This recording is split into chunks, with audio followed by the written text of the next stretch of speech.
And there'll be a huge disparity between the people who are righteous and the people who are forerunners and the people who done everything to submit to Allah and the people who are just, like Allah says, they're literally on the edge of Islam.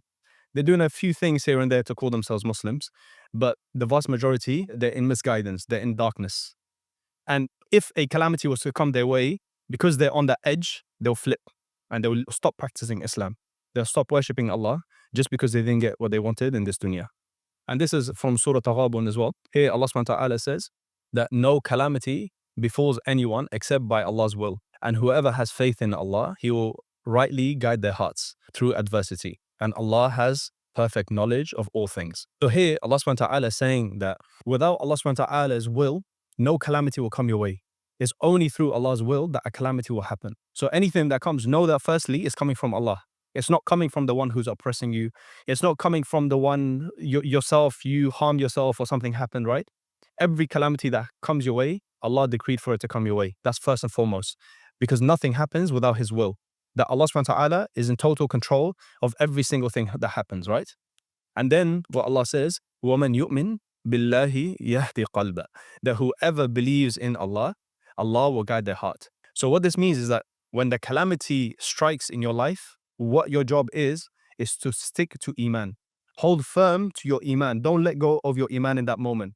Because all Allah is asking you here for is what? يُؤْمِن بِاللَّهِ يَهْدِ قَلْبًا. That whoever believes, Allah will guide their heart. Which means that Allah will take your heart out of this calamity safely. If you just hold on to Allah. In that moment, if you hold firm to Allah, He will guide your heart. So you won't be going through trauma, you won't be going through some depression, suicidal thoughts, you won't be going through these things because you held on to your Iman. And then, what does Allah say? And He has perfect knowledge of all things. He's aware of what's happening to you. Don't think that Allah is somewhere else and this is just happening to you and you're by yourself. Allah is showing you that He's fully aware and has knowledge of everything that's happening. Then here, Allah is saying, obey Allah and His messenger. And if you turn away, then our messenger's duty is only to deliver the message clearly. Here Allah is saying that your job is to obey a messenger. So stay on track. And not only are you supposed to hold firm to your Iman, but you're also supposed to do the external actions as well. Like the prayer, making dua, all the other things that Allah has obligated upon you, you're supposed to do those things. Because what happens is that sometimes when people are going through calamities, they abandon Allah. They think that Allah is not taking care of me. So what do?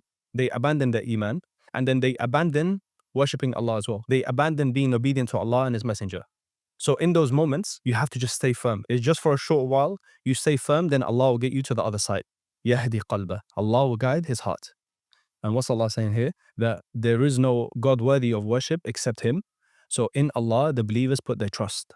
So everything that a person goes through, know that there's only one God that you're supposed to worship, and that's Allah.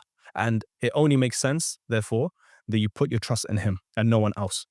Sometimes people go to self-help, they go to non-Muslims and they read their books and how to get over this issue. I'm going through this depression and I'm going through this and this. And these are non-Muslims who are giving them prescriptions which are not in line with Islam. And sometimes these non-Muslims will say that, oh, how you're feeling is normal. When you have bad thoughts about Allah, oh, this is normal. This is normal. Like you should feel like this. No, that's not how you should feel. So what this means is that whenever you go through something, is that you trust in Allah, you take the guidance from Him, and you rely only on Him. And He's the only one that will get you out of that. And these are the moments that your Iman is actually cultivated. The more you go through things and the more you align yourself with the will of Allah, time and time again, your heart becomes conditioned in that way. So the next time something happens, it's like a breeze. And you're like, subhanAllah, if this happened to me before, I would not be able to handle it. But now you can. That's how resilience is built. It's like a muscle.